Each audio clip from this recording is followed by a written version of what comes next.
শয়তান কোনো একদিন সকালবেলা মার্কেটিং এর জন্য বের হয়েছে, একজন নবীর সামনে ধরা পড়ে গেছে শয়তান। সে আল্লাহর পয়গম্বর বলছে, শয়তান তুমি আজকে কোথায় যাও? কে মার্কেটিং এ যাই। কি মার্কেটিং? তিনটা বিষয় নিয়ে মার্কেটিং করতে যাচ্ছি। কি কি বলো? জুলুম, নাম্বার 2 হলো হিংসা, নাম্বার 3 হলো কৃপণতা। জুলুম, হিংসা, কৃপণতা, তুমি কার কার কাছে এটা মার্কেটিং করতে যাচ্ছ? সে বলছে আমি জুলুম নিয়ে যাচ্ছি শাসকদের কাছে, তারা যেন জুলুমটা বাড়ায়া দেয়। নাম্বার 2 হলো কৃপণতা নিয়ে যাচ্ছি হলো ধনীদের কাছে, তারা যেন বেশি কৃপণ হয়ে যায়। হিংসা নিয়ে যাচ্ছ কার কাছে? হিংসা নিয়ে যাচ্ছি হলো, অহংকার নিয়ে যাচ্ছি হলো জ্ঞানীদের কাছে, আলেমদের কাছে, এরা যেন বেশি করে হিংসা করে। শয়তানের মার্কেটিং কি ঠিক আছে? মার্কেটিং ঠিক আছে কিনা বলেন? এগুলোই করে।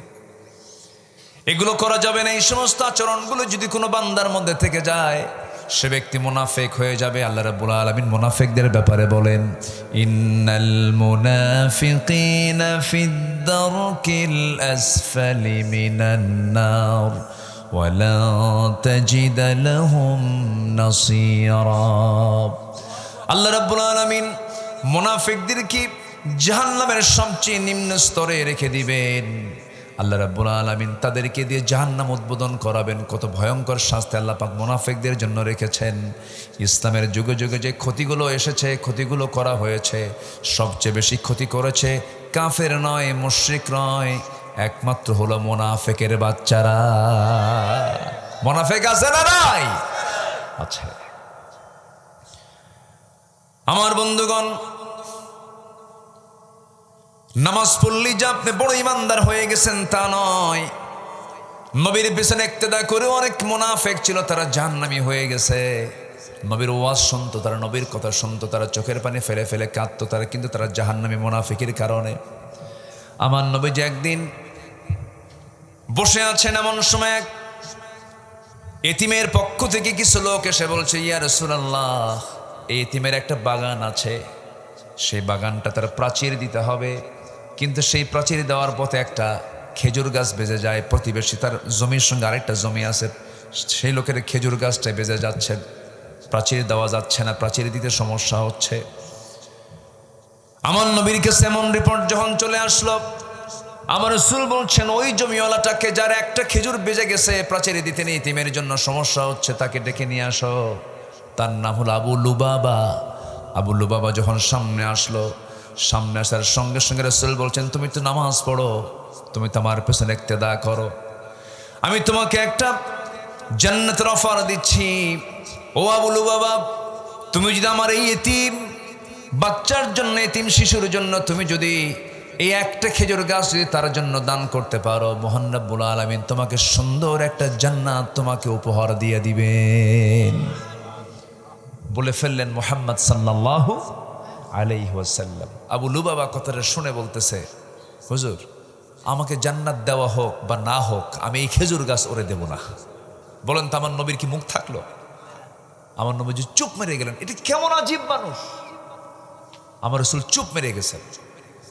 আমার নবীজি যখন চুপ মেরে গেলেন, এই কথাটা একজন পাশে দাঁড়িয়ে থেকে এক সাহাবীর কানে যখন চলে গেছে, চলে যাওয়ার সঙ্গে সঙ্গে রাসূলকে লক্ষ্য করে বলছেন, ইয়া রাসূলুল্লাহি, এই যে আপনি জান্নাতের অফারটা দিলেন, শুধু আবু লুবাবার জন্য না, যে কোনো মুমিন যদি এই কাজটা করে সেও পাবে, যে কোনো মুমিন যদি করে সেই পাবে। সঙ্গে সঙ্গে সেই সাহাবী বলছেন, হুজুর, এই অফারটা আমি গ্রহণ করে নিলাম। ইমানদার চান্সে থাকে। ইমানদার কিসে থাকে? চান্সে থাকে। আমার নবীজি বললেন, আবু লুবাবা, সে তো রাজি হলো না, তুমি তো রাজি হয়ে গেছো, ঠিক আছে, দেখি কি করো। এই সাহাবীর নাম হচ্ছে আবু দাহদাহ রাদিয়াল্লাহু তাআলা আনহু। তিনি করলেন কি, আবু লুবাবার কাছে চলে গেলেন, আবু লুবাবাকে সামনে বসায় নিয়ে বললেন, আবু লুবাবা, যে খেজুর গাছটি রাসূল চেয়েছিলেন এতিমকে দেওয়ার জন্য, তুমি তো সেটা দিলা না, কিন্তু আমি আবু দাহদাহ তোমার কাছে আসছি, আমার ওই খেজুর গাছটা দারুণ প্রয়োজন, একটা খেজুর গাছ তো আমি তোমার কাছ থেকে কিনতে চাই, তুমি আমাকে দিবা নাকি? অসম্ভব, তোমাকে দেব না আমি। এবার তিনি বলছেন, আবু লুবাবা শোনো, আমি তোমার কাছ থেকে যে একটা খেজুর গাছ নেব তার বিনিময়ে আমি তোমাকে দেব হলো 600 খেজুরের বাগান। 600টা গাছ যে বাগানে আছে এমন একটা বাগান তোমাকে দেব, এবং মাঝখানে একটা বাড়ি, এবং বাড়ির সামনে একটা মিষ্টি পানির একটা কূপ আছে, কূপওয়ালা বাড়ি, 600 খেজুর বাগান সহ সুন্দর পরিপাটি একটা বাগান আমি তোমাকে দিয়ে দেব। আবু লুবাবা মুস্কি মুস্কি হাসি মেরে বলে, মানুষ কি বোকা এমন হয় নাকি? কি কথা কি বুঝতেছেন? তাহলে মোনাফেকরা লোভী মনে করে, মোনাফেকরা লোভী হয়, মোনাফেকরা কি হয়? লোভী হয়ে যায়। আবু লুবাবা বলে ফেললো, ঠিক আছে সেই বাগান আমি নিতে রাজি আছি, তুমি আমার কাছ থেকে একটা খেজুর গাছ নিয়ে নাও। ওনার কেনা হয়ে গেল। একটা খেজুর গাছের বিনিময়ে তিনি তার নিজের শখের বাড়ি, সুন্দর শখের একটা বাগান এবং খুব সহ মিষ্টি, খুব সহজে সেখানে পাওয়া যায় না, সেই মিষ্টি খুব সহ সব তিনি দিয়ে দিলেন। করলেন কি, এই কথা সম্পন্ন হওয়ার সঙ্গে সঙ্গে তিনি বাড়ির উদ্দেশ্যে রওনা করলেন। বাড়ির দরজার সামনে গিয়ে দাঁড়ালেন না, তিনি প্রাচীরের সামনে গিয়ে দাঁড়ালেন। বাহির থেকে ডাকতেছেন, কে আছো ভিতরে? আমার পরিবার পরিজন, তারা তোমার সবাই বের হয়ে আসো, আজকে আমি এমন কেনা বেচা করেছি, জান্নাত আমার কেনা হয়ে গেছে। যেরকম সুবহানাল্লাহ। কি কেনা হয়ে গেছে? জান্নাত কেনা হয়ে গেছে। নিজের স্ত্রী, পরিবার পরিজন, সন্তান আদি নিয়ে ঘর বাড়ি ছেড়ে তিনি চলে আসলেন। চলে এসে একটা খেজুর গাছের বিনিময়ে তাকে তার বাড়ি বা খেজুর বাগান সব দিয়ে দিলেন। এরপরে ইতিমের কাছে এসে আবু দাহদাহ রাদিয়াল্লাহু তাআলা আনহু বলছেন, ইতিম আমি এই খেজুর গাছটা কিনে নিয়েছি, তোমাকে এই খেজুর গাছ দান করে দিলাম। সম্মানিত ভাইয়েরা, সম্মানিত বন্ধুগণ, জান্নাত পাওয়ার জন্য আমাদের অবশ্যই আগ্রহ থাকার দরকার আছে না নাই? শুধু আকর্ষণ না, মহাকর্ষণ থাকতে হবে, মহাকর্ষণ থাকতে হবে। জান্নাতের কামনা যার যত গভীর হবে তার ঈমান তত মজবুত হয়ে যাবে। আল্লাহু আকবার বলে।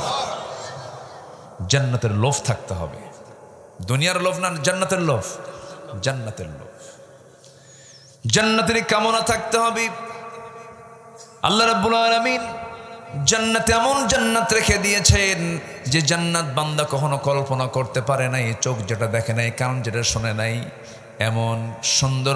এমন সুন্দর সাজানো গোছানো জান্নাত আল্লাহ রাব্বুল আলামিন রেখে দিয়েছেন, যার মধ্যে 4টা করে নহর থাকবে, দুধের নহর থাকবে, মধুর নহর থাকবে, পানির নহর থাকবে, শরাবের নহর থাকবে।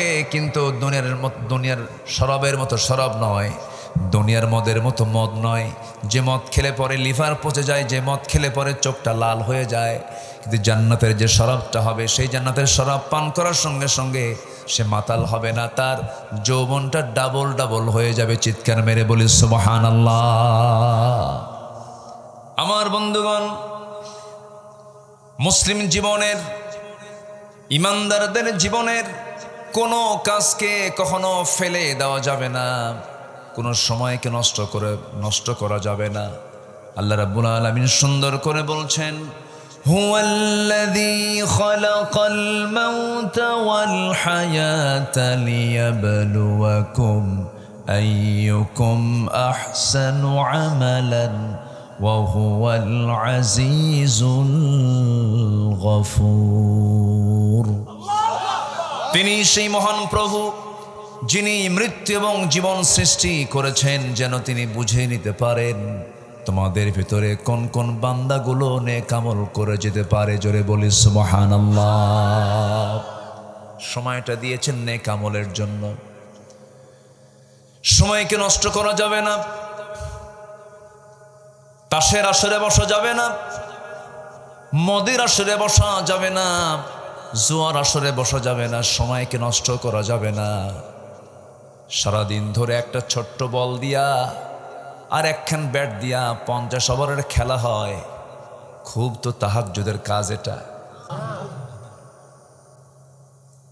ওই ছোট্ট একটা লাঠি দিয়া ওই ছোট্ট একটা বল কি পিটায় সারাদিন ধরে, কত পরিশ্রম, তার জন্য কত বোর্ড তৈরি হয়, সভাপতি নিয়ে মারামারি হয়, এরপরে কোটি কোটি টাকা বাজেট হয়,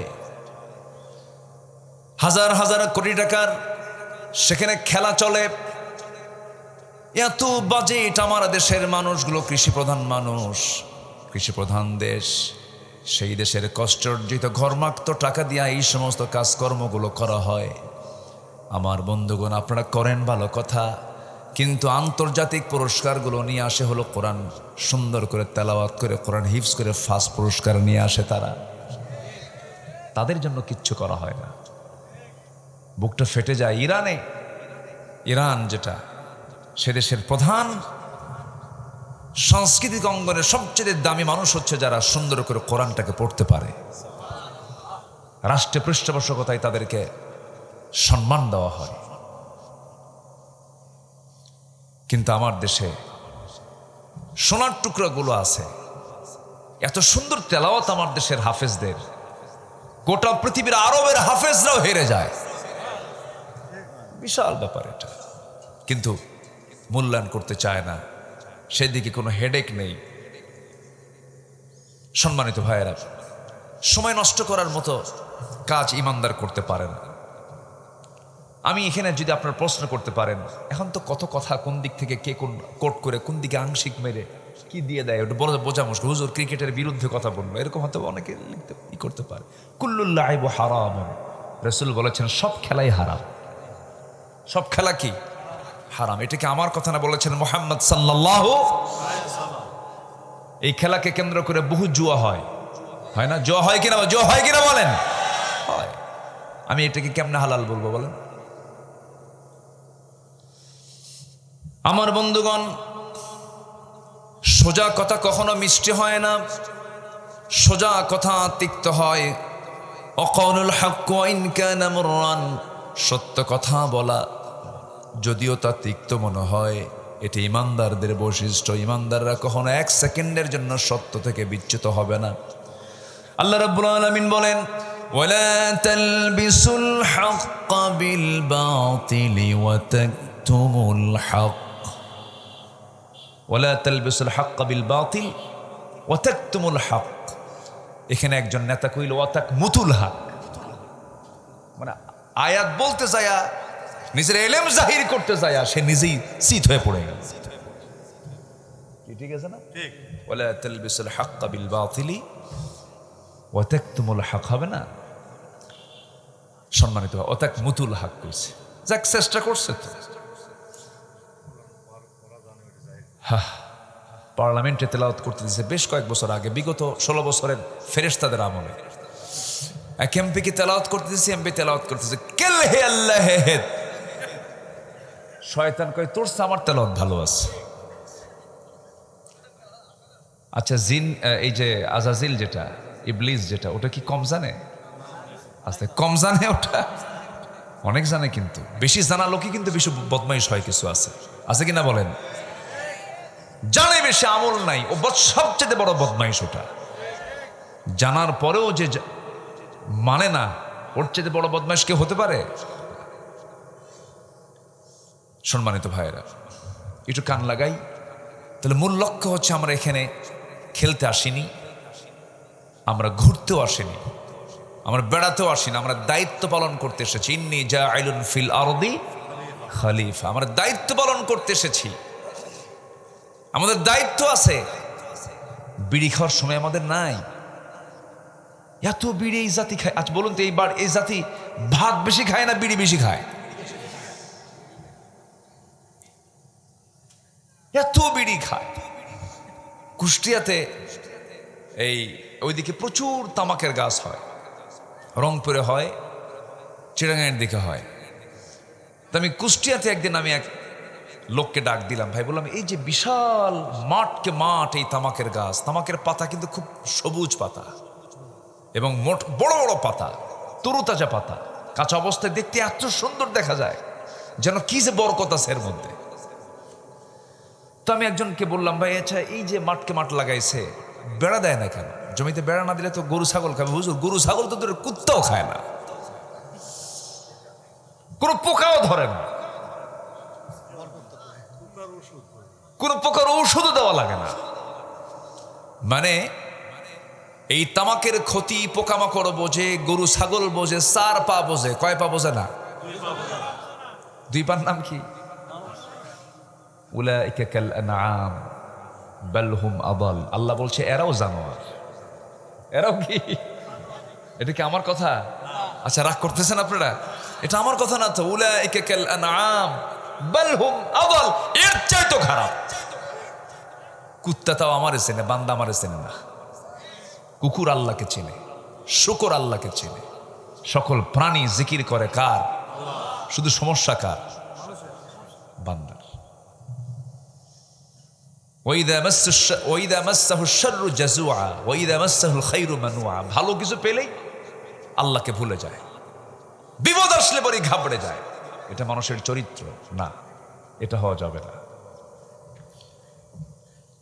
কি বিড়ি খায়, ওরে বাপরে বাপ, এত বিড়ি টানে মানুষ। আল্লাহ তুমি এই নেশা থেকে এই জাতিকে হেফাজত করো, জোরে বলি আমিন। আমার বন্ধুগণ, যে কাজটা ইবাদতের অন্তর্ভুক্ত হবে না সেই কাজ কখনো আমার আপনার করা যাবে না। তাসের আসরে বসার সময় নাই, জোয়ার আসরে বসার সময় নাই। যুবকরা, নষ্ট হওয়ার জন্য বেশি দূরে যাওয়া লাগবে না। আজকে শুধু একটা ডিভাইস তোমার হাতে থাকলে পরে তোমার চরিত্র একদম সর্বনিম্ন স্তরে নেওয়ার জন্য এটাই যথেষ্ট তোমার জন্য। সব কিছু রেখে দিয়েছে পশ্চিমারা। তোমার চোখের গুনাহ, কানের গুনাহ, নফসের গুনাহ, সব গুনাহ করার জন্য, তোমার আর্থিক ক্ষতি করার জন্য, তোমার সামাজিক ক্ষতি আনার জন্য, তোমার জীবনকে ধ্বংস করার জন্য, তোমার চরিত্রকে জিরো করার জন্য ডিভাইস আছে না নাই? মোবাইল আছে না নাই? আচ্ছা, হয়তো বলবেন হুজুর তাহলে মোবাইল ব্যবহার করা যাবে না। যাবে। মোবাইল ব্যবহার করা যাবে না কেন? যাবে তার জন্য যে মোবাইলকে চালাতে পারবে। আর উল্টা মোবাইল যাকে চালাবে সে মোবাইল ব্যবহার করতে পারবে না।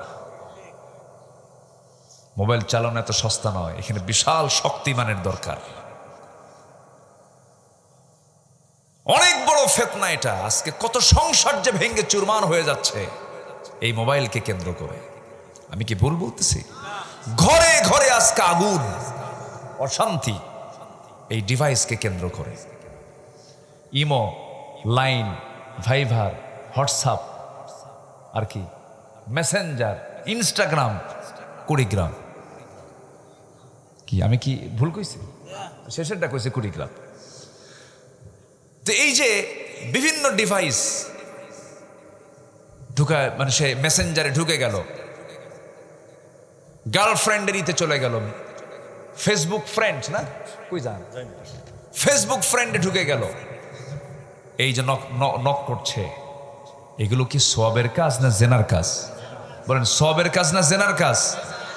যুবকের জন্য কি কোনোদিন যুবতী বান্ধবী হতে পারে? একটা পুরুষের কাছে একটা পরনারী কখনো নিরাপত্তা নিয়ে থাকতে পারে? মিসিং হতেই পারে, মিসিং হবে। মোম এবং আগুন, আগুনের কাছে মোম আসলে স্বভাব হচ্ছে গলে যাওয়া। স্বভাব কি? গলে যাওয়া, গলেই যাবে। কখনো এটাকে নিরাপত্তা দেওয়া সম্ভব নয়। ইভেন ইসলাম এতটুকু সতর্ক করেছে, যে ঘরে বাবা এবং মেয়ে একা, এই সিচুয়েশনও থাকা জায়েজ নাই। বাবা মেয়ে, ভাই বোন শুধু আছে, তাও এই অবস্থায় থাকা জায়েজ নেই। একটা নারীর নিরাপত্তা শুধু একটা নারীর কাছে তিনি হচ্ছেন মা। আর আজকে কি ফিতনা! আচ্ছা, আমার কথা কি বিরক্ত হচ্ছেন নাকি আপনারা? এই কথাগুলো কি বলার দরকার আছে? আমার বন্ধুগণ, আমার নবীজি একদিন আম্মা জান আয়েশা সিদ্দিকা রাদিয়াল্লাহু আনহার ঘরের মধ্যে ঢুকলেন। ঢুকে দেখেন তার বাবা আবু বকর সিদ্দিক রাদিয়াল্লাহু তাআলা আনহু এবং তার মেয়ে দুজন, শুধু দুজন ঘরের মধ্যে বসে তারা দুজন গল্প করছেন। নির্জন পরিবেশ, কোনো মানুষ সেখানে ছিল না। আমার নবীজির চেহারা ফ্যাকাশে হয়ে গেল। নবীজির মুখ থেকে কোনো আওয়াজ নাই, কোনো কথা নাই।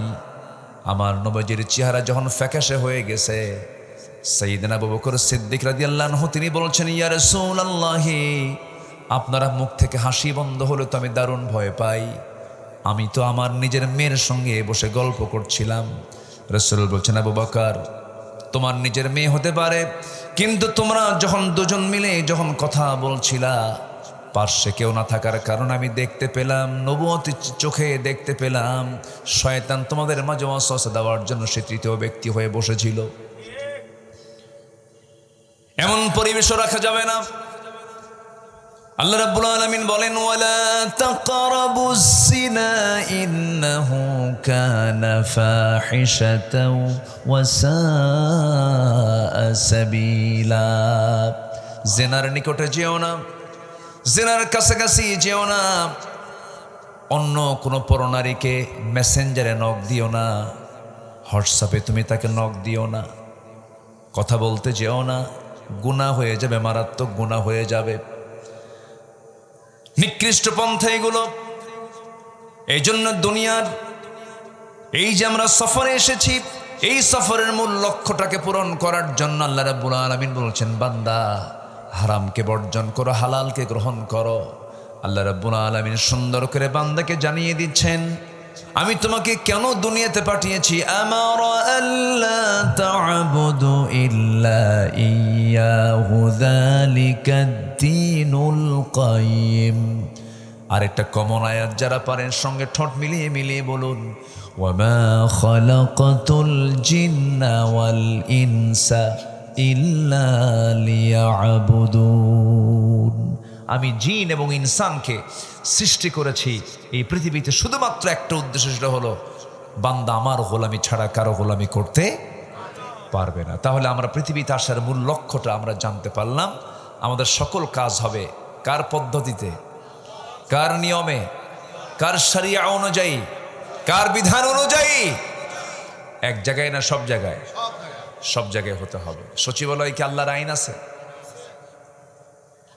সচিবালয় কি আল্লাহর আইন আছে আমার দেশে? আছে। পার্লামেন্টে আছে। পার্লামেন্টে কি জাকাত পাস না সুদ পাস? বলেন, জাকাত পাস না সুদ পাস? সুদ। আজও আমাদের দেশে কিছু কিছু শিক্ষা প্রতিষ্ঠান আছে যেখানে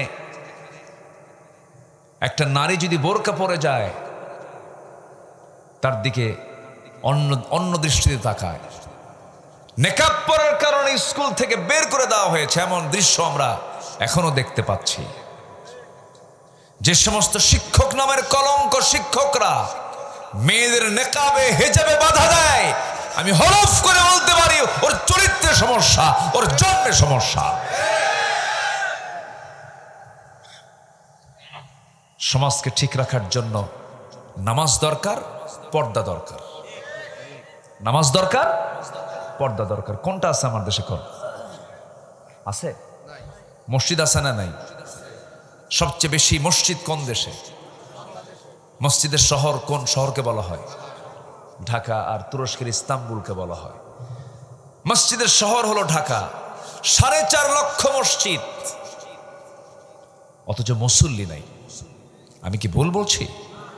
অনেকে ভাবে মসজিদ বানালেই তো আমি জান্নাত পাবো। মান বানা মসজিদান বানাল্লাহু লাহু বাইতান ফিল জান্নাহ। যে ব্যক্তি আল্লাহর ঘর বানায় দেবে, আমি তার জান্নাতে একটা ঘর বানায় দেবো। ভাবে যে আল্লাহর ঘর তো বানায় দিছি, আমার নামাজ পড়ার দরকার কি? আমার কথা কি ভুল হলো? হাদিস তো রাসূল বলেছেন, যে ব্যক্তি আমার ঘর বানায় দেবে, আমি তাকে জান্নাতের ঘর বানায় দেবো। আল্লাহ তো বলেই দিয়েছে, তো জান্নাত ঘর বানায় দিলাম, জান্নাত তো কেনা হয়ে গেল আমার। আহারে, নামাজ মানে ওর অবস্থা হচ্ছে মাথায় টুপি আছে কিন্তু লুঙ্গি নাই। মাথায় টুপি আছে কি নাই? বলেন তো কোনটা আগে দরকার? নামাজ পড়ে তো মসজিদ বানাতে হবে। নামাজ ঠিক আছে না? নামাজ না পড়ে মসজিদ বানায় আপনি করবেন কি? মসজিদ বানাচ্ছি না কিসের জন্য? ওই নামাজই ওর নাই, অথচ সে বলতেছে কি মসজিদ বানায় দিছি, জান্নাত পাবোই আমি। এরকম বহু মসজিদ বানানোর মতো বহু লম্পট, চরিত্রহীন, বেনামাজি, চরিত্রহীন লোক আছে না নাই? বলেন। টাকা আছে, মসজিদ বানায় দেয়, মাদ্রাসা চালায়। খুঁজো জানেন, আমি এতিমখানা চালাই, মসজিদ চালাই, মাদ্রাসা চালাই। আল্লাহ আমার জান্নাত না দিয়ে যাবে কোথায়?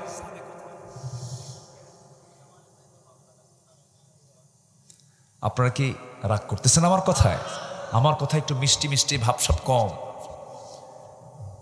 একটু সত্য কথা তো বলা দরকার।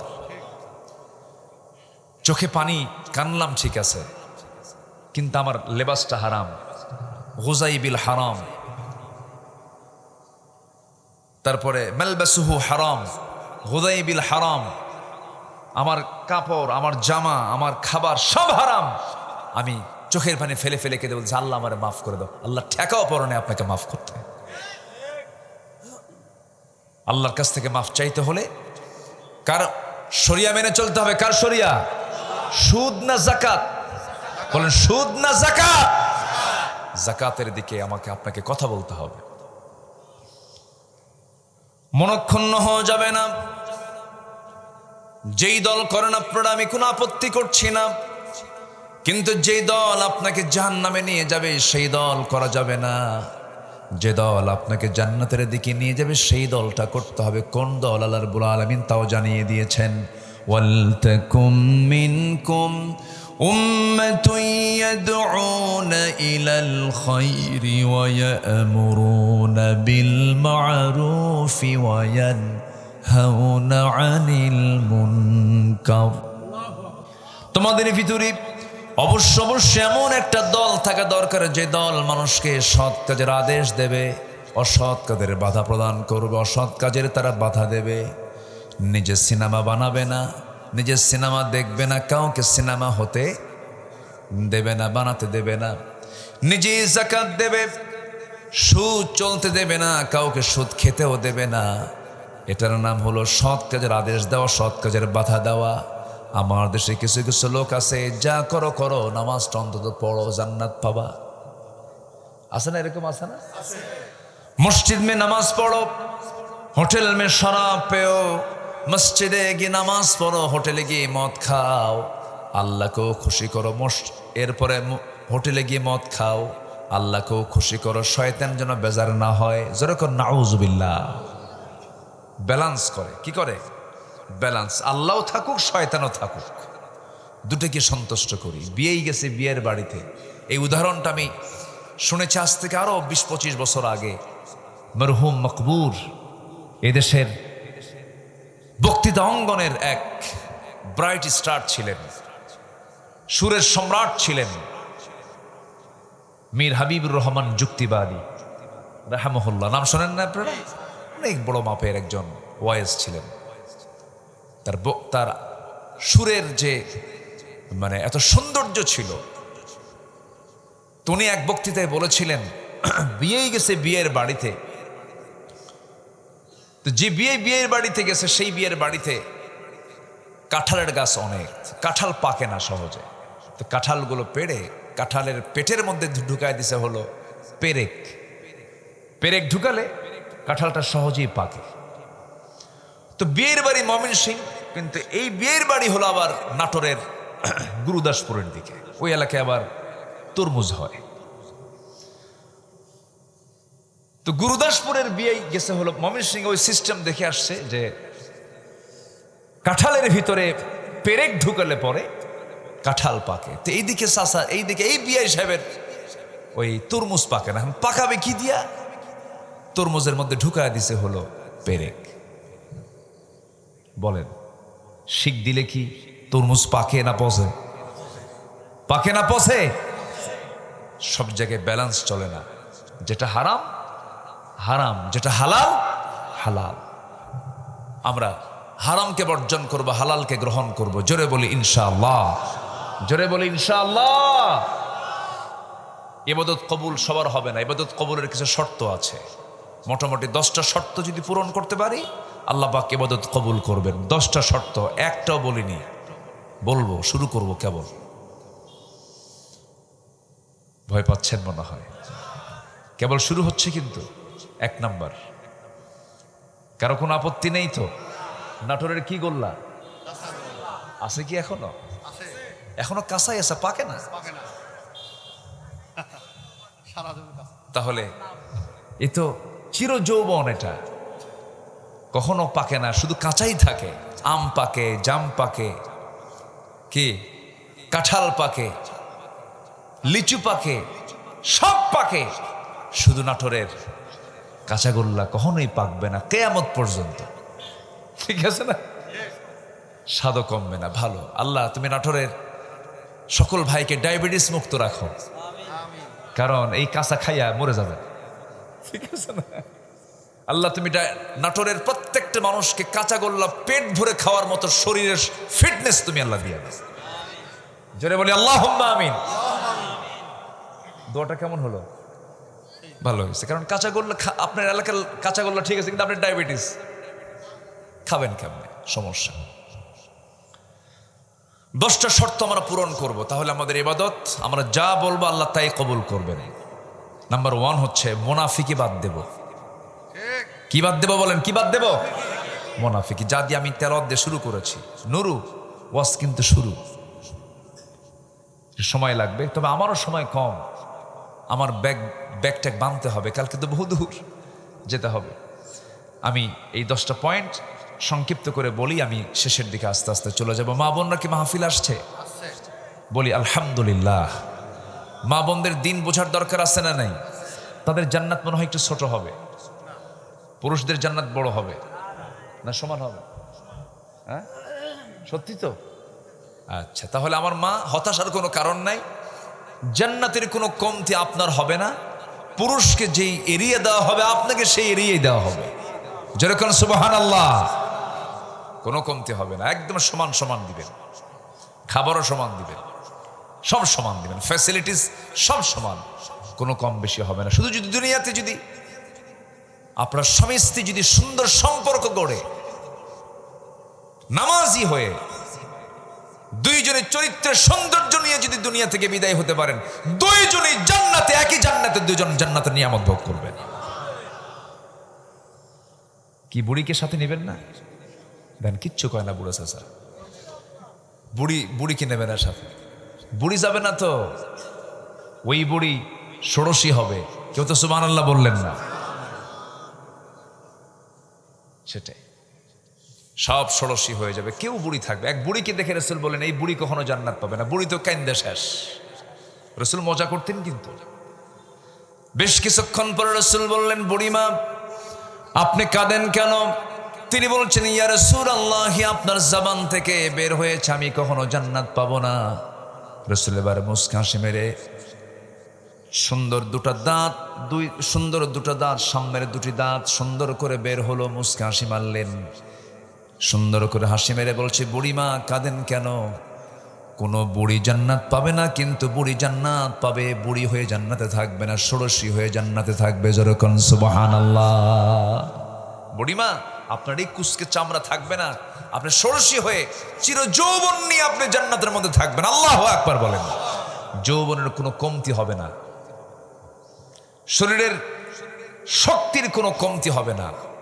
দুনিয়ার চাল খেলে শিশু কিশোর হয়, যুবক ধীরে ধীরে বুড়া হয়, বুড়া আরো বুড়া হয়। একই চাল খাচ্ছে, কেউ বড় হচ্ছে, কেউ বুড়া হয়ে যাচ্ছে, কেউ মৃত্যুর দিকে যাচ্ছে, কেউ ধীরে ধীরে যৌবন পাচ্ছে। কিন্তু জান্নাতের খাবারটা এমন খাবার, এক লেভেলে মানুষ থাকবে, তার হায়াত কি বলে, তার বয়স বেশি হবে না, কম হবে না। আল্লাহু আকবার বলেন। সেই জান্নাত কি সবাই পেতে চান? আমার দেশের কিছু লোক ওই জান্নাতও পেতে চায় না, কয় যে ও যদি জান্নাতে যায় ওই জান্নাতে আমি যাব না। শয়তান কত ধরনের হতে পারে, কি যেন কইছে এরকম, আমি দেখলাম সেদিন, যে ওই লোক যদি জান্নাত পায়, আমি আল্লাহ যদি ওই লোককে জান্নাত দেয়, ওই জান্নাতে আমার যাওয়ার দরকার নাই। কত বড় হিংসুক হলে পরে এই জাতীয় কথা আসতে পারে না। আমরা মুনাফিকি বাদ দেব। 1 নাম্বার, আমাদের ইবাদত কবুল করবেন কে? মুনাফিকি বাদ দিতে হবে। মুনাফিক কারা? আল্লাহ রাব্বুল আলামিন বলেন, ওয়া মিনান নাসি মান ইয়াকুলু আমান্না বিল্লাহি ওয়া বিল ইয়াউমিল আখির ওয়া মা হুম বিমুমিনিন। মানুষের ভিতরে এমন কিছু মানুষ আছে যারা বলে ঈমান এনেছি, আল্লাহর উপরে পরকালকে বিশ্বাস করে নিয়েছি, কিন্তু তারা কখনো প্রকৃত মুমিন নয়। কার কথা? আল্লাহর কথা। এই সমস্ত লোকগুলো কি করে? ওয়াইদা লাকুল্লাযীনা আমানু ক্বালু আমান্না ওয়াইদা খালাউ ইলা শায়াতিনিহিম ক্বালু ইন্না মাআকুম ইন্নামা নাহনু মুস্তাহজিউন। আল্লাহু আকবার বলেন। এরা ধোঁকাবাজি করে, উপরে মানে সুন্দর সেটআপ নিয়ে ভাবায় যে আমি একখান মুত্তাকি পরহেজগার মানুষ। দেখেন না, নির্বাচনের আগে এই 3 শাসনের যে প্রার্থী ধরেন 700 জন প্রার্থী ছিল, এই 700 জন প্রার্থী নির্বাচনের আগে বলুন তো কারো মাথায় কি টুপি ছাড়া ছিল? সবাই টুপিওয়ালা। সবার পরনে পাঞ্জাবি ছিল, পাজামা ছিল, সাদা টুপি, সাদা পাঞ্জাবি, সাদা পাজামা। দাড়িও কাটে না, ওমরা করে আসছে, দাড়িগুলো খোসা খোসা, সাদা দাড়ি, কদম ফুল মার্কা দাড়ি। চেহারা দেখে মনে হয় যেন কেবল আসমান থেকে জিবরাইল নাজিল হলো। আমি কি ভুল বলতেছি? কিন্তু নির্বাচনের পরে এখন আপনি চিত্র দেখেন, ওই লোকগুলোই পার্লামেন্টে গেছে, কারো মাথায় টুপি ঠিকই আছে, কারো ড্রেস ঠিকই আছে, কারো দাড়িও ঠিক আছে। আবার দেখবেন যে কিছু কিছু এমপি তাদের কিচ্ছু ঠিক নাই। কি আছে না? নাই, বাহিরও ঠিক নাই, ভিতরও। আল্লাহ পাক বলছেন মুনাফিক যারা হবে তাদের কোনো ইবাদত আমার দরবারে কবুল হবে না। আমার দিকে তাকান। তাহলে মুনাফিকি আমরা রাখবো না ছেড়ে দেব? মিথ্যা কথা বলা যাবে, ওয়াদা ভঙ্গ করা যাবে, আমানতের খেয়ানত করা যাবে, মুখ থেকে বেফাস বাজে কোনো কথা বলা যাবে, অহংকার নিয়ে কোনো কথা বলা যাবে? অহংকার করা যাবে না। অহংকার মারাত্মক একটা শয়তানের মার্কেটিং। শয়তান কোনো একদিন সকালবেলা মার্কেটিং এর জন্য বের হয়েছে, একজন নবীর সামনে ধরা পড়ে গেছে শয়তান। সে আল্লাহর পয়গম্বর বলছে, শয়তান তুমি আজকে কোথায় যাও? কে মার্কেটিং এ যাই। কি মার্কেটিং? 3টা মার্কেটিং, 3টা বিষয় নিয়ে মার্কেটিং করতে যাচ্ছি। কি কি বলো? জুলুম, নাম্বার 2 হলো হিংসা, নাম্বার 3 হলো কৃপণতা। জুলুম, হিংসা, কৃপণতা। তুমি কার কার কাছে এটা মার্কেটিং করতে যাচ্ছ? সে বলছে আমি জুলুম নিয়ে যাচ্ছি শাসকদের কাছে, তারা যেন জুলুমটা বাড়ায়া দেয়। নাম্বার 2 হলো কৃপণতা নিয়ে যাচ্ছি হলো ধনীদের কাছে, তারা যেন বেশি কৃপণ হয়ে যায়। হিংসা নিয়ে যাচ্ছ কার কাছে? হিংসা নিয়ে যাচ্ছি হলো, অহংকার নিয়ে যাচ্ছি হলো জ্ঞানীদের কাছে, আলেমদের কাছে, এরা যেন বেশি করে হিংসা করে। শয়তানের মার্কেটিং কি ঠিক আছে? মার্কেটিং ঠিক আছে কিনা বলেন? এগুলোই করে। এগুলো করা যাবে না। এই সমস্ত আচরণগুলো যদি কোনো বান্দার মধ্যে থেকে যায়, সে ব্যক্তি মুনাফিক হয়ে যাবে। আল্লাহ রাব্বুল আলামিন মুনাফিকদের ব্যাপারে বলেন, ইন্নাল মুনাফিকিনা ফিদ দারকিল আসফালি মিনান নার ওয়া লা তাজিদ লাহুম নাসীরা। আল্লাহ রাব্বুল আলামিন মুনাফিকদেরকে জাহান্নামের সবচেয়ে নিম্ন স্তরে রেখে দিবেন। আল্লাহ রাব্বুল আলামিন তাদেরকে দিয়ে জাহান্নাম উদ্বোধন করাবেন। কত ভয়ঙ্কর শাস্তি আল্লাহ পাক মুনাফিকদের জন্য রেখেছেন। ইসলামের যুগে যুগে যে ক্ষতিগুলো এসেছে, ক্ষতিগুলো করা হয়েছে, সবচেয়ে বেশি ক্ষতি করেছে কাফের নয়, মুশরিক নয়, একমাত্র হলো মুনাফিকের বাচ্চারা। মুনাফিক আছে না নাই? আচ্ছা আমার বন্ধুগণ, নামাজ পড়লি যে আপনি বড় ইমানদার হয়ে গেছেন তা নয়। নবীর পিছনে ইক্তেদা করে অনেক মুনাফিক ছিল, তারা জাহান্নামী হয়ে গেছে। নবীর ওয়াজ শুনতো তারা, নবীর কথা শুনতো তারা, চোখের পানি ফেলে ফেলে কাঁদতো তারা, কিন্তু তারা জাহান্নামী মুনাফিকের কারণে। আমার নবী যে একদিন বসে আছেন, এমন সময় এক এতিমের পক্ষ থেকে কিছু লোক এসে বলছে, ইয়া রাসূলুল্লাহ, এই এতিমের একটা বাগান আছে, সেই বাগানটা তার প্রাচীর দিতে হবে, কিন্তু সেই প্রাচীর দেওয়ার পথে একটা খেজুর গাছ বেজে যায়। প্রতিবেশী তার জমির সঙ্গে আরেকটা জমি আছে, সেই লোকের খেজুর গাছটা বেজে যাচ্ছে, প্রাচীর দেওয়া যাচ্ছে না, প্রাচীর দিতে সমস্যা হচ্ছে। আমার নবীর কাছে এমন রিপোর্ট যখন চলে আসলো, আমার রাসূল বলছেন ওই জমিওয়ালাটাকে যার একটা খেজুর বেজে গেছে, প্রাচীর দিতে নেই, তিমের জন্য সমস্যা হচ্ছে, তাকে ডেকে নিয়ে আসো। তার নাম হলো আবু লুবাবা। আবু লুবাবা যখন সামনে আসলো, সামনে আসার সঙ্গে সঙ্গে রাসূল বলছেন, তুমি তো নামাজ পড়ো, তুমি তো আমার পেছনে ইক্তেদা করো, আমি তোমাকে একটা জান্নাতের অফার দিচ্ছি। ও আবু লুবাবা, তুমি যদি আমার এই এতিম বাচ্চার জন্য, এতিম শিশুর জন্য তুমি যদি এই একটা খেজুর গাছ যদি তার জন্য দান করতে পারো, মহান রব্বুল আলামিন তোমাকে সুন্দর একটা জান্নাত তোমাকে উপহার দিয়ে দিবেন বলে ফেললেন মুহাম্মদ সাল্লাল্লাহু আলাইহি ওয়াসাল্লাম। আবু লুবাবা কথাটা শুনে বলতেছে, হুজুর আমাকে জান্নাত দেওয়া হোক বা না হোক, আমি এই খেজুর গাছ ওরে দেব না। কি কথা কি বুঝতেছেন? এরকম লোক মনে হয় এখনো নাই। জিদ, অহংকার, ওরে দেব আমি, ওটা দিয়ে কুত্তা খাওয়াবো, ওরে দেব না। আছে এরকম, আছে আছে আছে। আমার নবীজি বললেন, তুমি কি দিবা খেজুর গাছটা? ইতিমের জন্য তুমি যদি খেজুর গাছটা দিয়ে দাও, আল্লাহ তোমাকে একটা জান্নাত বিনিময় দিয়ে দিবে। ইতিমের দাম তো অনেক। ইতিমের মাথায় হাত বুলায় দিলে পরে ইতিমের মাথায় যত চুল, প্রত্যেকটা চুল আল্লাহ পাক একটা করে নেকি তার আমলনামায় দিয়ে দেয়। কিন্তু সমাজে সবচেয়ে অবহেলিত কারা? এতিমরা। দেয় না, চাচা ঠকায়, প্রতিবেশী ঠকায়, সব ঠকায়। তো আবু লুবাবা, মনে আছে আপনাদের কথাটা? আবু লুবাবা সে ব্যক্তি বলল, আমার জান্নাত দরকার নাই, আমি খেজুর গাছ দেবই না। বলেন তো আমার নবীর কি মুখ থাকলো? আমার নবী যে চুপ মেরে গেলেন। এটা কেমন আজীব মানুষ! আমার রাসূল চুপ মেরে গেছেন। আমার নবীজি যখন চুপ মেরে গেলেন, এই কথাটা একজন পাশে দাঁড়িয়ে থেকে এক সাহাবীর কানে যখন চলে গেছে, চলে যাওয়ার সঙ্গে সঙ্গে রাসূলকে লক্ষ্য করে বলছেন, ইয়া রাসূলুল্লাহি, এই যে আপনি জান্নাতের অফারটা দিলেন শুধু আবু লুবাবার জন্য না, যে কোনো মুমিন যদি এই কাজটা করে সেও পাবে, যে কোনো মুমিন যদি করে সেই পাবে। সঙ্গে সঙ্গে সেই সাহাবী বলছেন, হুজুর এই অফারটা আমি গ্রহণ করে নিলাম। ইমানদার চান্সে থাকে। ইমানদার কিসে থাকে? চান্সে থাকে। আমার নবীজি বললেন, আবু লুবাবা সে তো রাজি হলো না, তুমি তো রাজি হয়ে গেছো, ঠিক আছে দেখি কি করো। এই সাহাবীর নাম হচ্ছে আবু দাহদাহ রাদিয়াল্লাহু তাআলা আনহু। তিনি করলেন কি, আবু লুবাবার কাছে চলে গেলেন, আবু লুবাবাকে সামনে বসায় নিয়ে বললেন, আবু লুবাবা, যে খেজুর গাছটি রাসূল চেয়েছিলেন এতিমকে দেওয়ার জন্য, তুমি তো সেটা দিলা না, কিন্তু আমি আবু দাহদাহ তোমার কাছে আসছি, আমার ওই খেজুর গাছটা দারুণ প্রয়োজন। একটা খেজুর গাছ তো আমি তোমার কাছ থেকে কিনতে চাই, তুমি আমাকে দিবা নাকি? অসম্ভব, তোমাকে দেব না আমি। এবার তিনি বলছেন, আবু লুবাবা শোনো, আমি তোমার কাছ থেকে যে একটা খেজুর গাছ নেব, তার বিনিময়ে আমি তোমাকে দেব হলো 600 খেজুরের বাগান।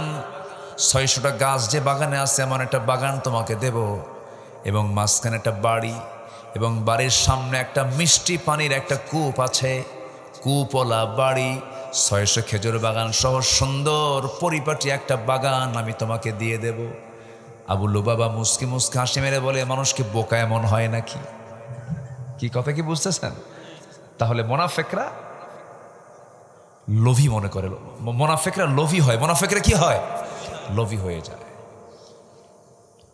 আবু লুবাবা বলে ফেললো, ঠিক আছে সেই বাগান আমি নিতে রাজি আছি, তুমি আমার কাছ থেকে একটা খেজুর গাছ নিয়ে নাও। ওনার কেনা হয়ে গেল। একটা খেজুর গাছের বিনিময়ে তিনি তার নিজের শখের বাড়ি, সুন্দর শখের একটা বাগান এবং কূপ সহ, মিষ্টি খুব সহজে সেখানে পাওয়া যায় না, সেই মিষ্টি খুব সহ সব তিনি দিয়ে দিলেন। করলেন কি, এই কথা সম্পন্ন হওয়ার সঙ্গে সঙ্গে তিনি বাড়ির উদ্দেশ্যে রওনা করলেন। বাড়ির দরজার সামনে গিয়ে দাঁড়ালেন না, তিনি প্রাচীরের সামনে গিয়ে দাঁড়ালেন। বাহির থেকে ডাকতেছেন, কে আছো ভিতরে? আমার পরিবার পরিজন, তারা তোমার সবাই বের হয়ে আসো, আজকে আমি এমন কেনা বেচা করেছি, জান্নাত আমার কেনা হয়ে গেছে। যেরকম সুবহানাল্লাহ। কি কেনা হয়ে গেছে? জান্নাত কেনা হয়ে গেছে। নিজের স্ত্রী, পরিবার পরিজন, সন্তান আদি নিয়ে ঘর বাড়ি ছেড়ে তিনি চলে আসলেন। চলে এসে একটা খেজুর গাছের বিনিময়ে তাকে তার বাড়ি বা খেজুর বাগান সব দিয়ে দিলেন। এরপর ইতিমের কাছে এসে আবু দাহদাহ রাদিয়াল্লাহু তাআলা আনহু বলছেন, ইতিম, আমি এই খেজুর গাছটা কিনে নিয়েছি, তোমাকে এই খেজুর গাছ দান করে দিলাম। সম্মানিত ভাইয়েরা, সম্মানিত বন্ধুগণ, জান্নাত পাওয়ার জন্য আমাদের অবশ্যই আগ্রহ থাকার দরকার আছে না নাই? শুধু আকর্ষণ না, মহাকর্ষণ থাকতে হবে। মহাকর্ষণ থাকতে হবে। জান্নাতের কামনা যার যত গভীর হবে, তার ঈমান তত মজবুত হয়ে যাবে। আল্লাহু আকবার বলে।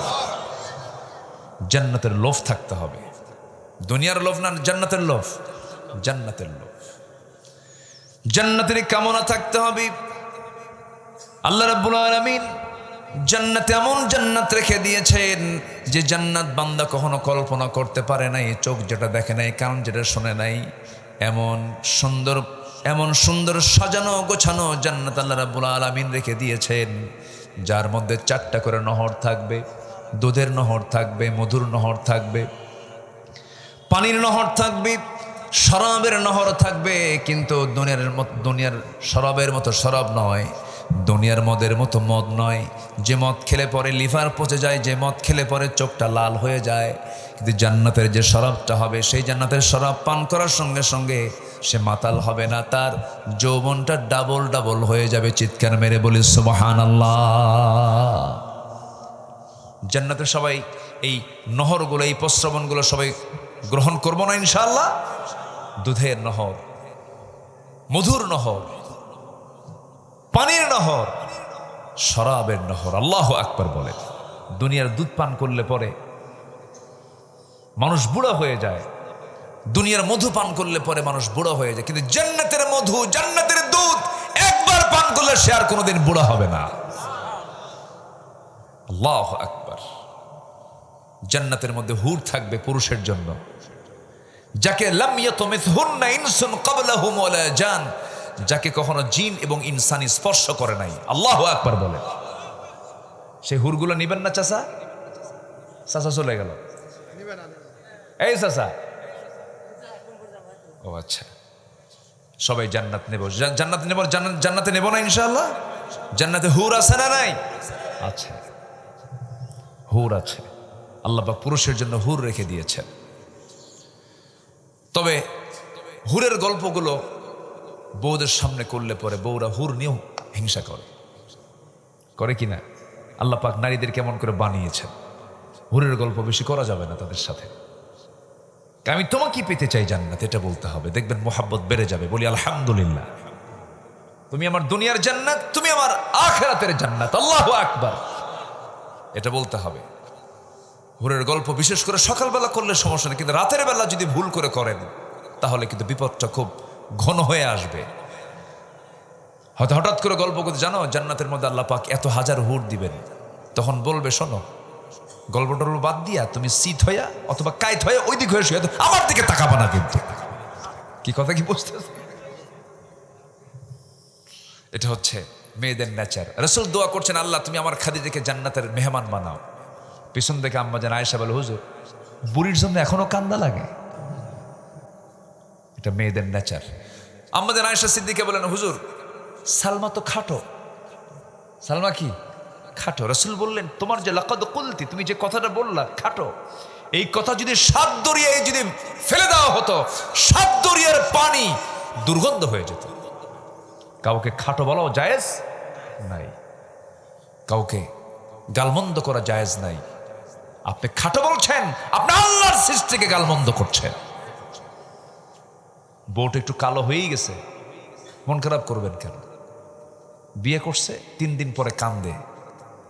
এই তুই কান্দিস কেন? তুই সুমনের বউ দেখতে কত সুন্দর। দেখ, নজর কাছে সুমনের বউয়ের দিকে। অন্যের বউয়ের দিকে নজর গেলে কি নিজের বউ সুন্দর হয়? সুন্দর থাকে? থাকে না। আপনার বউকে সুন্দরী বানাতে হলে পৃথিবীর সব নারীর দিকে নজর দেওয়া বন্ধ করতে হবে। আপনার বউ হয়ে যাবে বিশ্ব সুন্দরী। আপনি নজর দিবেন, কুত্তা নজর দিবেন। যারা সব দিকে তাকায় তার নজর কি নজর কর? রাগ করতেছেন নাকি? এগুলো করা যাবে না বাবা। বিবাহ পূর্ব কোনো নোংরামি করা যাবে না। অবৈধ প্রেম হয় না, এগুলো অবৈধ জেনা হয়। প্রেম হয় বিয়ের আগে না বিয়ের পরে? বিয়ের পরে প্রেম হয়, বিয়ের আগে প্রেম নয়। প্রেম শব্দটা অত্যন্ত পবিত্র শব্দ, এটার সঙ্গে বিয়ের সম্পর্ক।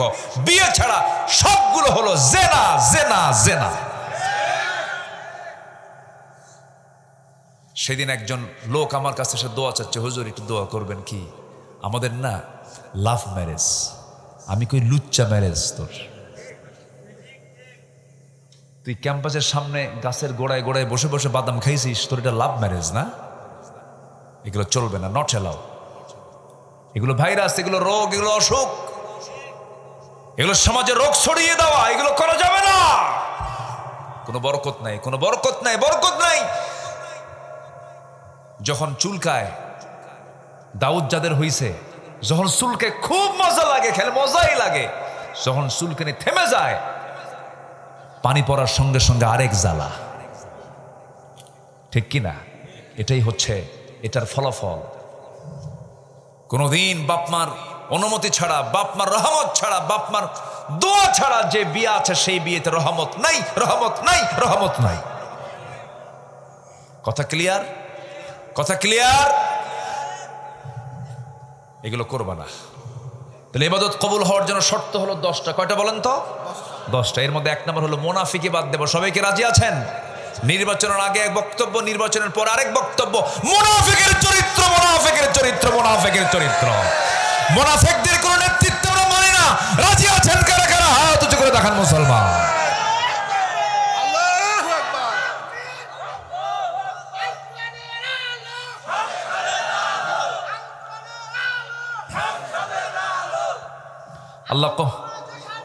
আল্লাহ কবুল করুন। জোরে বলি আমিন। আরো জোরে আল্লাহুম্মা আমিন। মুনাফিককে আমরা বাদ দেব। রাজি আছি তো ইনশাআল্লাহ? মুখ থেকে যা বলবো সত্য কথা বলবো, ভিতরে যা রাখবো বাইরে তাই বলবো। আমার ভিতর বাহির সমান, কোনো ফাঁক ফোকর নাই, কোনো প্যাঁচঘুষ নাই, কোনো কৌশল করে হেকমতের নামে প্যাঁচ লাগায়া কারো সঙ্গে মতের অমিল করে কারোর সঙ্গে বাটপারি করার চরিত্র হচ্ছে মুনাফিকি চরিত্র। এগুলো করা যাবে না। মুনাফিকি বাদ দেব। সবাই রাজি আছেন তো ইনশাআল্লাহ? আমার বন্ধুগণ, আমার নবীজির সংসারে অশান্তি সৃষ্টি করে দিয়েছিল এই মুনাফিকের দলেরা। বদর যুদ্ধে নিকটবর্তী করেছিল মুনাফিকের বাচ্চারা। উহুদ যুদ্ধকে নিকটবর্তী করে দিয়েছিল মুনাফিকের লোকেরা। মারাত্মক ভয়ঙ্কর এই সমস্ত চরিত্রের লোকগুলো দুই দিকেই থাকে, কিনতে কে বোঝা যায় না কোন দিকে থাকে। চরম সমস্যা সৃষ্টি হয়ে যায় এই সমস্ত মুনাফিকের দ্বারা। একই ব্যক্তি দরবারে বসেছে, দরবারে বসে হক বাতিলটাকে নিরূপণ না করে যেদিকে টাকা বেশি দেয় দুই দিকে টাকা খায়, যেদিকে টাকা বেশি দেয় সেই দিকে মামলার রায়টা দিয়ে দেয়। এরকম মাতব্বর তো নাটোর জেলায় নাই।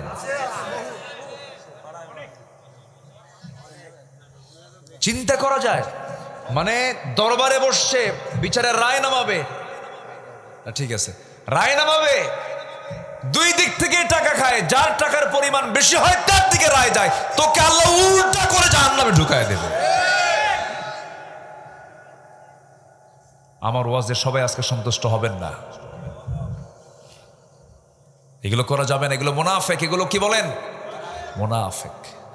সামনে যা বলবেন অন্তরে তাই লাগবেন। এটা হচ্ছে ইমানদারের পরিচয়। বলি আলহামদুলিল্লাহ। আমার ভাইয়েরা, নাম্বার 2 হলো নামাজে যারা অলসতা দেখাবে তাদের কোনো ইবাদত কবুল হবে না। জোহর পরে, আসর পরে না, মাগরিব পরে, এশা পরে না, 6 দিন নামাজ না পড়ে 7ম দিনে জুমার নামাজে মসজিদে চলে যায়। মসজিদে যেয়ে বলে, আল্লাহ তুমিও ছাড়ো না, আমিও পারি না। আল্লাহু আকবার। তুমিও ছাড়ো না, আমিও পারি না। নিয়ত পড়তেছে, আল্লাহ তুমিও ছাড়ো না, আমিও পারি না। দানের দশা এমন, 7 দিন ধরে পকেটের ভিতরে সেরা 5 টাকা নড়াচড়া করে, কেউ টাকাটা নেয় না, কোনো টোল প্লাজায় নেয় না, কোনো দোকানদার নেয় না, কোনো বিড়ি দোকানদার নেয় না। 5-7টা দিন ওই 5 টাকা সেরা টাকাটা পকেটে ছিল। শুক্রবারে শুক্র আলী মসজিদে গেছে, নিয়ত করতেছে, আল্লাহ তুমিও ছাড়ো না, আমিও পারি না। আল্লাহু আকবার। আসসালামু আলাইকুম ওয়া রাহমাতুল্লাহ, আসসালামু আলাইকুম ওয়া রাহমাতুল্লাহ। সামনে আসতে কানা ফকির আসতেছে, কানা বাক্স আসে না, ওই যে বাক্সগুলো আছে, কৌটাটা আসি, কৌটা যখন সামনে হাজির হয়, ডান দিকে তাকায়, বাম দিকে তাকায়, দেখে কেউ নাই। ওই সেরা 5 টাকাটা আস্তে করে বের করে ঢুকায়, দেখে আল্লাহ থোয়ার জায়গা নাই, সওয়াব দেওয়ার দরকার নাই। ওর নামাজ আর ওর দানের অবস্থা।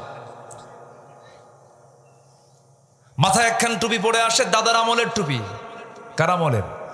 ওই টুপি দাদাও পড়ছে, ওর বাপও পড়ছে, ও পড়ছে, এত টুপি পড়ছে তো টুপি ছেড়ে না।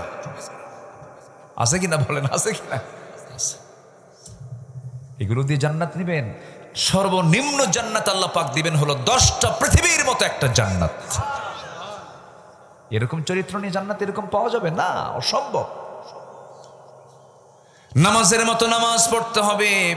ফজর নামাজ যেমন গুরুত্বপূর্ণ, জোহর নামাজও গুরুত্বপূর্ণ, আসরও গুরুত্বপূর্ণ। হাফিদু আলাস সালাত ওয়াস সালাওয়াতুল ওয়ুস্তা, নামাজের ব্যাপারে যত্নশীল হও। ফজরও বাদ দেওয়া যাবে না, জোহরও বাদ দেওয়া যাবে না, আসর বাদ দেওয়া যাবে না। সব কি ফরজ, সব নামাজ কি বলেন? ফজর, জোহর, আসর, মাগরিব, ইশা, 5 ওয়াক্তই নামাজ আদায় করা কি ফরজ। ফরজ লঙ্ঘিত গুনাহ, মারাত্মক গুনাহ। নামাজ ছেড়ে দেওয়া যাবে না। কোরআনকে প্রশ্ন করুন, কোরআন বলো সবচেয়ে বেশি শাস্তি হবে কোন অপরাধের? কোরআন বলে দিচ্ছে নামাজ না পড়লে। জাহান্নামে যাওয়ার 1 নম্বর কারণ কি? কোরআন বলছে 1 নম্বর হলো নামাজ ছেড়ে দেওয়ার কারণে।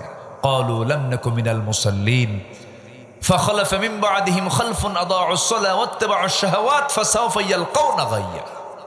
নামাজ, সে নামাজ আজকে সমাজে নেই। নামাজ রাষ্ট্রীয় পর্যায়ে আসুক এটা অনেকে চায়ও না। যারা নামাজ আদায়ে বিশ্বাসী কিন্তু নামাজ কায়েমে বিশ্বাসী নয়, ওরা নামাজি নয়, ওরা ভণ্ড, ওরা প্রতারক। নামাজ আমাদের পার্লামেন্টে পাস হোক, সবাইকে চান? রাজশাহী এক নির্বাচন আসনের এমপি মহোদয় প্রফেসর মুজিবুর রহমান সাহেবের বক্তৃতা শুনে আমার কলিজা ভরে গেছে। উনি বলেছেন এ পর্যন্ত কত অধিবেশন হলো, কত আইন পাশ হলো, আজ পর্যন্ত নামাজের আইন পাশ করা হলো না। এর চাইতে বড় লজ্জার আর কি থাকতে পারে? আমরা নামাজের আইন আমরা পার্লামেন্টে দেখতে চাই। সবাইকে দেখতে চান? দেখতে চান কারা কারা? হাত উঁচু করে দেখান মুসলমান। আল্লাহ কবুল করুন, জোরে বলি আল্লাহুম্মা আমিন। আরো জোরে আল্লাহুম্মা আমিন। এদেশে নামাজ কায়েম হবে, একটু জোরে বলেন, জোরে বলেন, আরো জোরে বলেন। কায়েম হবে। লক্ষণ ভালো, লক্ষণ খারাপ না, লক্ষণ খুব ভালো। একটু অপেক্ষা করেন, ফিকির করেন, নামাজি বাড়াতে হবে। নামাজ কায়েম হবে কেমনে? নামাজ তো পড়েই না জাতি, খালি বিড়ি খায়। ফজর নামাজ মুসল্লি নাই। বলেন তো আমার দেশে এখন মসজিদ বেশি না মুসল্লি বেশি? এসি বেশি না নন এসি বেশি? এসি বেশি। কাঁচা মসজিদ না পাকা মসজিদ? মসজিদ পাকা, নামাজ ইমান কাঁচা। ইমান কাঁচা, নামাজ কাঁচা, মসজিদ পাকা। আল্লাহ কোনটা পাকা চান? আর আমরা বেশি ব্যস্ত কি নিয়া? মসজিদ পাকা নিয়া। জানো মসজিদের পাকাটা করে দিলে পরে আল্লাহ একটা ঘর দিয়ে দিব, নামাজ পড়ে না। এগুলো করা যাবে না। আমরা মসজিদ যেটাই থাকুক না কেন আমরা নামাজিদে ভরপুর হয়ে যাব। জোরে বলি ইনশাআল্লাহ। ফজর নামাজের সময় মসজিদে মুসল্লি নাই, কিন্তু কাঁঠালবাড়িয়ার গ্রামকে আপনি আদর্শ গ্রাম কখন বলবেন? ঘরে ঘরে মাস্টার্স পাস না, ঘরে ঘরে কামেল পাস, তাও বলবো না। এই কাঁঠালবাড়িয়া গ্রামকে তখনই আপনি আদর্শ গ্রাম বলতে পারবেন যেদিন আপনি দেখবেন জোহর, আসর, মাগরিব, এশার চাইতে ফজরের মুসল্লি দিয়ে মসজিদ ভরে গেছে। কোন কোন ওয়াক্তের? ফজর। এটা হচ্ছে আইডেন্টিটি। প্রকৃত নামাজির মানে পরিচয় হলো ফজরের নামাজ। মুনাফিক চেনার নামাজ হচ্ছে ফজরের নামাজ। মুনাফিক সেই না যে ব্যক্তি ফজর পড়ে, মুনাফিক সেই যে ফজর পড়তে পারে না। আমার কথায় যে কি যে রাগ করতেছেন আপনারা আজকে, কুজুর কি যে শুরু করছেন আপনি। তাহলে মুনাফিক চেনার ওয়াক্ত কোনটা বলেন? জোহর, আসর, মাগরিব, এশা। মুনাফিকও পড়ে, ইমানদারও পড়ে। মুনাফিক কখনো ফজর পড়তে পারে না। তাহলে এখন আপনি বলেন আপনার গ্রামে মুনাফিক বেশি না মুমিন বেশি?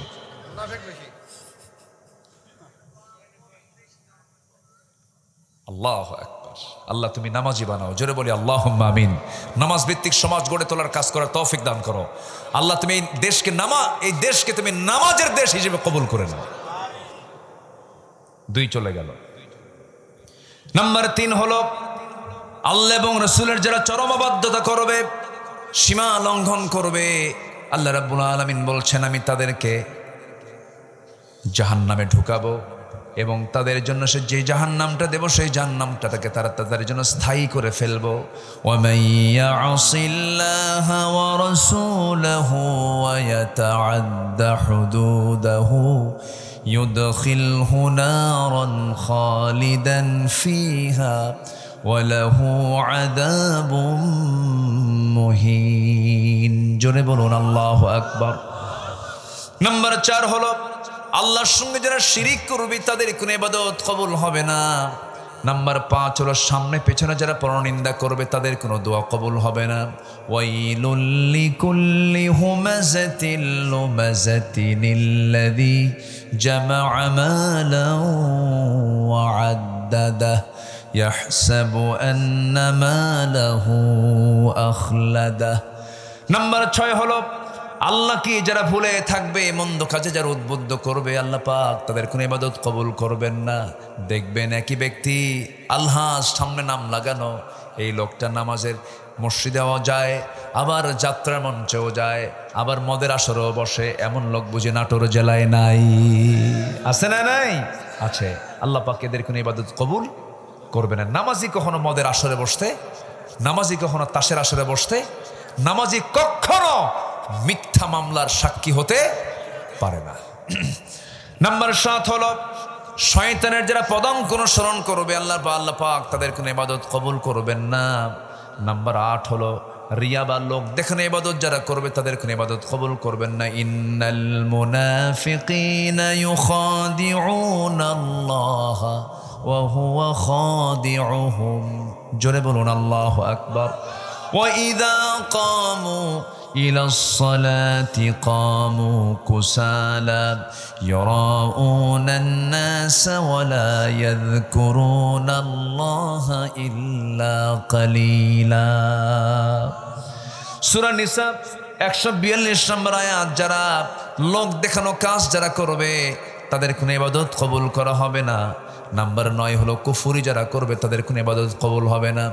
ইন্নাল্লাযীনা কাফারু লান তুগনিয়া আনহুম আমওয়ালুহুম ওয়ালা আওলাদুহুম মিনাল্লাহি শাইআ ওয়া উলাইকা হুম ওয়াকুদুন নার। জোরে বলুন আল্লাহু আকবার। সর্বশেষ হলো আল্লাহর সঙ্গে যারা মিথ্যা দৃঢ় অঙ্গীকার করে, যারা আবার তা ভঙ্গ করে ফেলবে, আল্লাহর সঙ্গে ওয়াদা করেছে আবার যারা সে ওয়াদা ভঙ্গ করবে, আল্লাহ রাব্বুল আলামিন তাদের জন্য জাহান্নাম বরাদ্দ রেখেছেন, তাদের কোনো ইবাদত কবুল হবে না।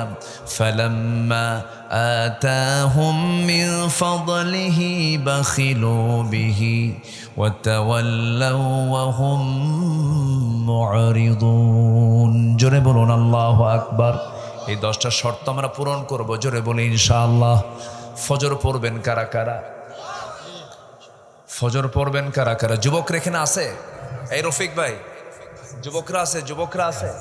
সব যুবকরা যারা মাহফিল কমিটির দায়িত্বে আছেন আজকে ফজর পড়বেন মসজিদে ইনশাআল্লাহ।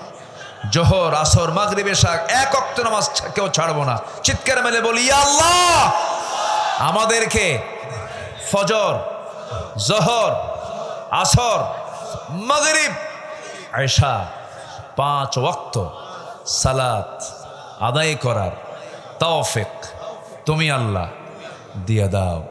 জোরে বলি আমিন। আরো জোরে আমিন, আরো জোরে আমিন। হাত নামান। নামাজির গ্রাম হলে দেখবেন বরকতে ধন্য হয়েছে এই গ্রাম। আল্লাহ মাদেরকে পর্দায় থাকার তৌফিক দান করুন। জোরে বলি আল্লাহুম্মা আমিন।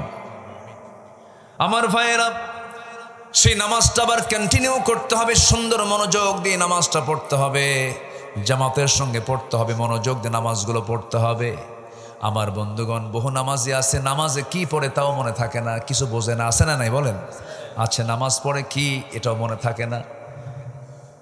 মসজিদে নামাজ শুরু হয়ে গেছে, ইমাম সাহেব 4 রাকাতকে 3 রাকাত করেছে। এমন মনোযোগী মুসল্লি একটা মুসল্লি ওকে লোকমা দেয় নাই। নামাজ 4 রাকাত নামাজ কয় রাকাত হয়েছে? 3 রাকাত। কেউ মুসল্লি লোকমা দেয় নাই। নামাজ শেষ হওয়ার পর এক দোকানদার এসে বলে, হুজুর আমার তো মন বলছে নামাজ 4 রাকাত হয় না, 3 রাকাত হয়েছে, কেমনে? তুমি লোকমা দিলে না? হুজুর লোকমা দেই নাই, কিন্তু আমি নিশ্চিত নামাজ 3 রাকাত হয়েছে। কেন? আজকে আমার একটা দোকানের হিসাব মিলে নাই। মানে আমার 4টা দোকান, 3 দোকানে 3 রাকাতে মিলাইছে, আরেক রাকাত হয়ও নাই, আমার দোকানের হিসাব মিলেও নাই। এক লোকের বাড়ি হলো মসজিদের সাথে, লোকটা হিন্দু, প্রত্যেকদিন মসজিদের সামনে দিয়ে যায় আর ইমাম সাহেবের মুখ থেকে শোনে সামি আল্লাহ লিমান হামিদা। রুকু থেকে উঠতেই কি বলে? সামি আল্লাহ লিমান হামিদা। এখন হিন্দু লোকের চিন্তা হলো যে ইমাম সাহেবের হলোটা কি, প্রত্যেকটা দিন এক মহিলার নামে দোয়া পড়ে, হামিদা হামিদা হামিদা, রহিমা আছে করিমা আছে, এই হামিদা মেয়েটা কার মেয়ে? এই চিন্তা মাথায় নিয়ে এখন কাকে বলবে? ওই দাদাবাবুর ঘরের সঙ্গে এক ঘর আছে মুসলমানের, তাকে ডাক দিয়ে বললো, ভাই তোমাদের ইমাম সাহেবের হলোটা কি, কেন কি হয়েছে? প্রত্যেক দিন শুধু এক মহিলার নামে দোয়া পড়ে, হামিদা হামিদা হামিদা, তুমি কি জানো হামিদা মেয়েটা কার? এখন এই মুসলমান বলছে, ভাই দাদাবাবু, আমি 25 বছর যাবৎ মসজিদে প্রথম রাকাতেই জামাতের সঙ্গে নামাজ পড়ি, কিন্তু আজ পর্যন্ত আমিও ঠিক মতো জানি না আসলে হামিদা মেয়েটা কার মেয়ে। কেমন নামাজ?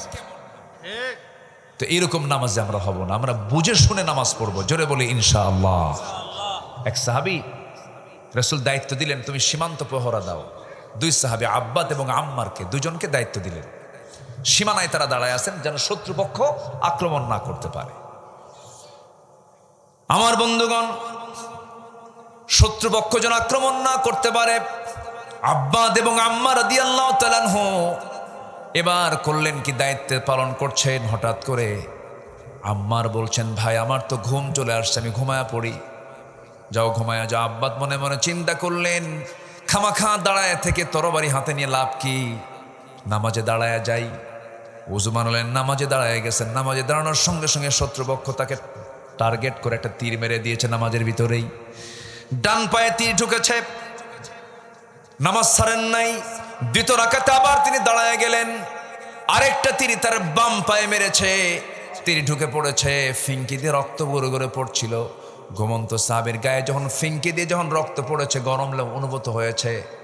জায়গা পেয়ে দেখে আব্বাদকে শত্রুপক্ষ অ্যাটাক করে ফেলেছে। সঙ্গে সঙ্গে বলছে, ও আব্বাদ কি করো, শত্রু আমাদেরকে আক্রমণ করে বসেছে। কিচ্ছু বললেন না তিনি। 2 রাকাত নামাজকে সুন্দর করে সম্পূর্ণ করে সালাম ফিরে বলছে, ভাই আম্মার, আমি জানি শত্রু আমাকে অ্যাটাক করেছে, কিন্তু সে যখন একটা তীর আমার ডান পায়ে মারলো, নামাজের মধ্যে খুব মজা পাচ্ছিলাম, আমি আল্লাহর সঙ্গে যেন কথা বলছিলাম। আর একটা আঘাত যখন বাম পায়ে মারা হলো, আমার মনে মনে মনে হলো, ও আল্লাহ, শত্রু আমার 2টা পায়ে 2টা তীর মেরেছে, আল্লাহর কসম করে বলি, আরেকটা তীরটা যদি আমার বক্ষ ভেদও করে দিত, মোহাব্বতের নামাজ আমি কখনো ছেড়ে দিতাম না। নামাজের মধ্যে মজা পেতে হবে। আমরা নামাজের মধ্যে তৃপ্তি নিয়ে, আনন্দ নিয়ে, স্বাদ নিয়ে, অমৃত শক্তি নিয়ে আমরা নামাজ পড়ার চেষ্টা করব। জোরে বলি ইনশাআল্লাহ। আল্লাহ তুমি সবাইকে কবুল করো।